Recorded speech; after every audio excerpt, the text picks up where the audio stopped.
సహజ సిద్ధమైన జలవనరులు కలిగిన సుసంపన్నమైన తెలుగు రాష్ట్రాలు ప్రథమ స్థానంలో ఉన్నాయంటే గోదావరి తల్లి చలవే. రెండు రాష్ట్రాల్లో ప్రవహిస్తున్న గోదావరి ఉపనదులు సాగు, తాగునీటి అవసరాలనే కాక విద్యుత్ ఉత్పత్తికి సహకరించి తెలుగు నేలపై వెలుగులు నింపాయి. గౌతమ మహర్షి తపోఫలంగా భూమిపైకి వచ్చి జీవనదిగా గలగలా పారుతూ తెలుగు రాష్ట్రాలకు జలసిరులను ప్రసాదించిన గోదావరి తల్లికి శతకోటి వందనాలు.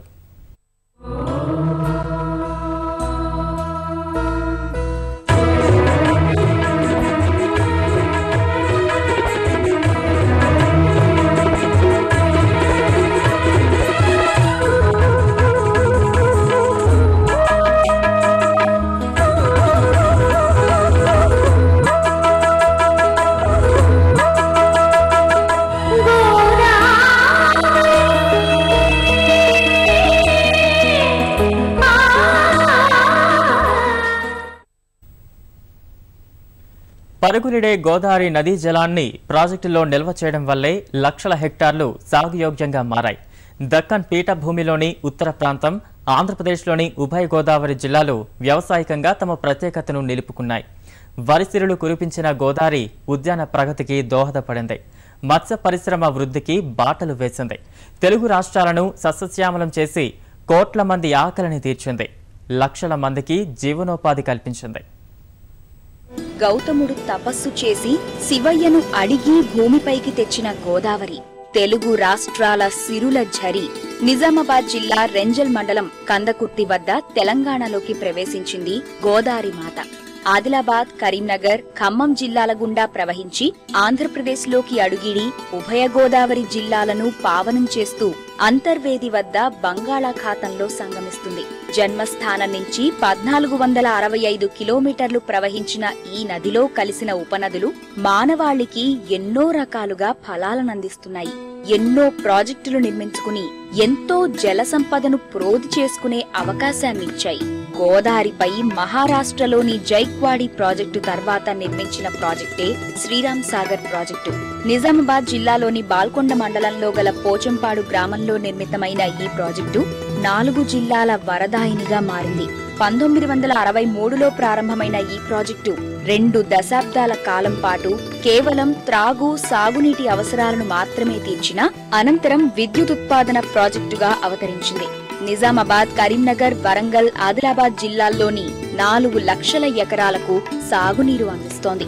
ప్రాజెక్టు రాకతో ఉత్తర తెలంగాణలో వరి సాగు విస్తీర్ణం గణనీయంగా పెరిగింది. గోదావరిపై కానకట్ట కట్టి శ్రీరామ్ సాగర్ ప్రాజెక్టు ఆదిలాబాద్ కొంత, నిజామాబాద్ కొంత ఆయకట్టు ఇస్తూ కరీంనగర్ను ఎక్కువ పర్సెంట్ ఆయకట్టు ప్రాంతం ఈరోజు శ్రీరామ్ సాగర్ ప్రాజెక్టుతోనే ఈరోజు పంటలు పండుతున్నాయి. మన కరీంనగర్ జిల్లా ఈరోజు ప్రతిసారి వరి పంటలో ముందంజలో ఉంటుందంటే దానికి కారణం శ్రీరామ్ సాగర్ ప్రాజెక్టు వాటర్ మాత్రమే. ఆదిలాబాద్, కరీంనగర్, నిజామాబాద్, వరంగల్ 4 జిల్లాలకు పూర్తి స్థాయిలో వ్యవసాయానికి ఆధారపడుతున్న ప్రాజెక్ట్ ఇది. దీని మీద సాగునీరు అయితేమి, తాగునీరు అయితేమి అనేక రకాలుగా గత 30 సంవత్సరాలుగా మనం ఉపయోగించుకొని అభివృద్ధి చెందినం. ఇప్పుడు అదనంగా చేస్తున్న ఎల్లంపల్లి ప్రాజెక్టు వల్ల కానీ, ఇతరత్వ దేవాదుల, దుమ్ముగూడెం తదితర ప్రాజెక్టుల వల్ల కూడా మిగిలిన రాష్ట్రం తెలంగాణ రాష్ట్రంలో మిగతా జిల్లాలకు కూడా ఈ నీరు ఉపయోగపడాలని, దానికి ప్రభుత్వం చర్యలు తీసుకోవాలని ఆశిస్తున్నాం. ఆంధ్ర రాష్ట్ర వ్యవసాయం గురించి చెప్పాలంటే ధవళేశ్వరం ఆనకట్ట ముందు తర్వాత అని చెప్పాలి. ఆనకట్ట నిర్మాణానికి ముందు అతివృష్టితో అల్లాడుతూ, తుఫాన్ల ముప్పుతో బిక్కుబిక్కుమంటూ, కోరలు చాచిన కరవు కాటకాలకు బలవుతూ, దుర్భర దారిద్ర్యంలో కొట్టుమిట్టాడుతూ ఉండేవి ఉభయ గోదావరి జిల్లాలు. 1833లోని కరవు, 1839లో వచ్చిన ఉప్పెనలను చూసిన సర్ ఆర్థర్ కాటన్ సంకల్పానికి రూపమే ధవళేశ్వరం ఆనకట్ట. ఆనకట్ట నిర్మాణంలో డెల్టా వాసుల కష్టాలు తీరిపోయాయి. గోదావరి నీరు పెద్ద కాలువలు, పిల్ల కాలువలు, బోదెల ద్వారా పొలాలకు అందింది. ఈ ఆనకట్ట తూర్పు డెల్టా కాలువ క్రింద 2.76 లక్షల ఎకరాలు, మధ్య డెల్టా కాలువ క్రింద 2.04 లక్షల ఎకరాలు, పశ్చిమ డెల్టా కాలువ క్రింద 5.20 లక్షల ఎకరాలు సాగవుతోంది. లంకల్లో ఉద్యాన పంటలు సాగవుతున్నాయి. కోనసీమ కొబ్బరి తోటలతో అలరారుతోంది. ఆక్వారంగం ఇంతింతై వర్ధిల్లుతోంది. కరవును తరిమికొట్టి వరదలను నిలువరించిన కాటన్ గోదావరి డెల్టాల పితామహుడిగా నేటికీ పూజలందుకుంటున్నాడు. మహాపుష్కరాల వేళ జననీరాజనాలందుకుంటున్నాడు. ఉభయ గోదావరి జిల్లాల్లోని చాలా గ్రామాల్లో ఇతర దేశ నాయకుల విగ్రహాలున్నా లేకపోయినా తప్పనిసరిగా కనిపించే విగ్రహం గుర్రం మీద స్వారీ చేస్తున్న కాటన్ దొర విగ్రహమే.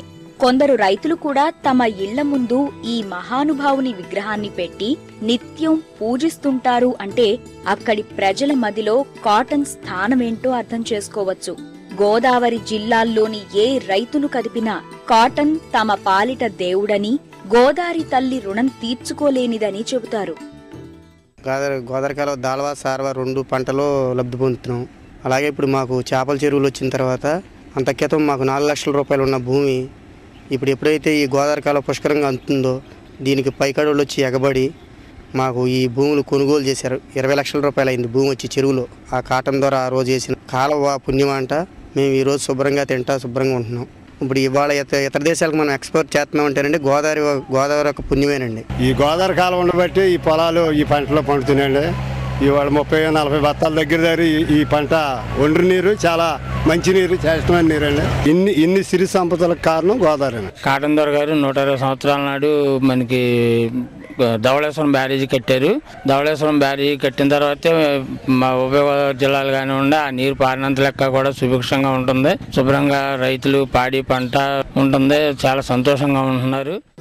ఒకనాటి క్షామపీడిత ప్రాంతం నేడు అన్నపూర్ణగా విరాజిల్లుతోందంటే అది పావన వాహిని ఆ గోదారమ్మ తల్లి కరుణా కటాక్షమే. మహాపుష్కరాల వేళ అందరం ప్రణమిల్లుదాం ఆ చల్లని తల్లికి. ఎల్లకాలం చల్లగా చూడమని ప్రార్థిద్దాం ఆ నదీమాతను.